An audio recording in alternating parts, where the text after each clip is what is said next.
The greatest crime of the century. More than 30,000 people were killed in just 2 days in Iran. Unarmed, innocent, mostly young people and teenagers.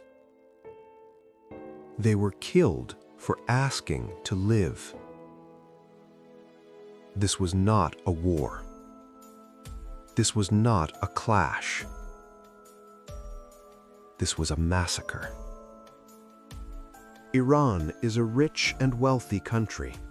It has oil, it has gas, it has natural resources, it has a young and educated population.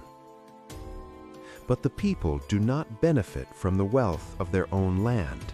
They struggle to buy food, they struggle to pay rent, they struggle to pay for medicine.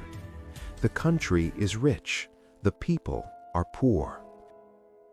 The government spends the country's wealth on terrorist goals. It spends money on armed groups and conflicts outside the country. It does not spend it on its own people. At the same time, members of the government and their supporters live in luxury. They own expensive houses, they drive expensive cars, they send their children abroad. They live far from hunger and fear. There are two lives in one country. One life with power, money, and protection. Another life with poverty, silence, and bullets. For many years, they lived under force and dictatorship. They were controlled in daily life. They did not have the right to choose freely. Love was forbidden. Alcohol was forbidden. Parties were forbidden. Dancing was forbidden. Singing was forbidden. For each of these actions, the punishment was whipping. Women did not have the right to choose their clothes. Women were told what to wear. Women were told how to behave. Women were not allowed to ride bicycles. They were not allowed to go to football stadiums. Basic freedoms were taken away. People protested many times to ask for their rights. Every time, the answer was the same. And every time, a large number of people were killed. Arrest, beating, prison. Many were tortured in prison. Many were abused. Many were executed. Fear became part of everyday life. For years, people endured this injustice. They stayed quiet. They tried to survive. But this time was different. This time, people came to the streets because of high prices, because of empty tables, because families could no longer afford food, because wages were not enough to live. The protests were peaceful. They had no weapons. They asked for bread. They asked for dignity. They asked for life. The government answered with real bullets, not batons, not warnings, not tear gas. War bullets. Young people were shot. Teenagers were shot. Students were shot. Unarmed people were shot. Many were killed in the streets. Many died in hospitals without proper care. Many never reached a hospital at all. In just 2 days, more than 30,000 people were killed. After the killings, silence was forced. The internet was cut. Phones stopped working. News disappeared. Families searched for their children, from police stations to hospitals, from hospitals to morgues, from morgues to nowhere. Families were told, if you want the body, you must pay a large amount of money. If you stay silent, we will give the body. If you do not speak to the media, if you do not hold a public funeral, This was not payment. This was punishment after death.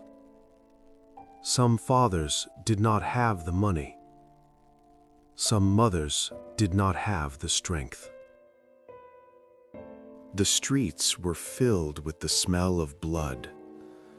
The city felt like blood was everywhere. The dead and the injured were taken away in large pickup trucks, piled together, and removed from the streets. Fire trucks arrived to wash the streets. They tried to erase what had happened. Blood ran through the city, not in one place, everywhere. Security forces even went into hospitals. Some wounded people were killed there. Doctors and nurses were punished for helping the injured. Some were arrested. Some were killed. Even places meant to save lives were not safe. Most of the victims were young. Many were teenagers. They were not enemies. They were not terrorists. They were not criminals. They were innocent. They were defenseless. They were children of the country. This was not an accident. This was not a mistake. When a government shoots its own people, when it takes money to return their bodies, when it hides the truth and spreads lies, this is organized crime. This is a crime against humanity. This is genocide. The most painful part is this. Many of the victims did not know it was their last day. They left home wearing shoes, with a phone in their pocket, promising to come back. None of them knew their bodies would become hostages. For nearly 2 weeks, the government has cut the internet and phone networks across the country. Because of this blackout, reports about the crimes of the Islamic Republic are still incomplete. Many facts have not reached the world yet.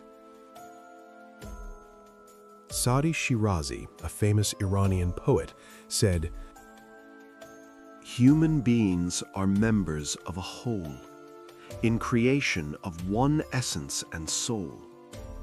If one member afflicted with pain, other members uneasy will remain. If you have no sympathy for human pain, the name of human you cannot retain." This is a poem by Saadi, a famous Persian poet, written 700 years ago. Today, it stands on the entrance of the United Nations. Be the voice of the people of Iran.